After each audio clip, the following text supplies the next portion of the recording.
Beep তেহারি রাখছি 120 টাকায়। ভাই 120 টাকা তো? হ্যাঁ, তাহলে কাজে লাগছে আমার কথা শুনছেন আপনার, ধন্যবাদ ভাই। কারণ অনেকেই এসে একটু ভারী খাবার খেতে চায়, আপনার ওই স্যান্ডউইচ বা ওই বার্গার, এগুলোতে আসলে অনেকের পেট ভরে না। এটা তো ভাই পরিশ্রম করার লোক। এই লাইট খাবার হয়তো অনেকে খেতে পারে, কিন্তু অনেক আমার রেমিটেন্স যোদ্ধা ভাই যারা, তারা দূর দূরান্ত থেকে আসে, তাদের জন্য একটা ভারী খাবার খেয়ে এয়ারপোর্টে ভিতরে যে ইমিগ্রেশন করে যাইতে খাইতে অনেক সময় লাগে। তো 120 টাকায় আপনাকে হাফ দিচ্ছেন না কোয়ার্টার? হাফ। কেমন বিক্রি হচ্ছে করে? এই খিচুড়ি 90 টাকা।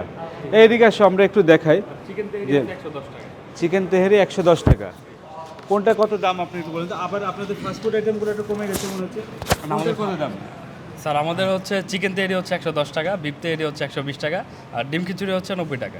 চিকেন পাপড়ল হচ্ছে 80 টাকা, স্পাইসি পেটিস হচ্ছে 55 টাকা, চিকেন শর্মা হচ্ছে 90 টাকা, আপনার এই আফলাতুন আছে যেটাকে আমরা কেক বলি সেটা হচ্ছে 35 টাকা, বাটার বন আছে 35 টাকা, আর হচ্ছে আপনার সিঙ্গারা 15 টাকা, সমোসা 15 টাকা। 15 টাকা সিঙ্গারা। জি। কফি চা? কফি হচ্ছে স্যার 20 টাকা, আর দুধ চা রং চা হচ্ছে 15 টাকা। কফি চা মাত্র 20 টাকায় পাচ্ছেন।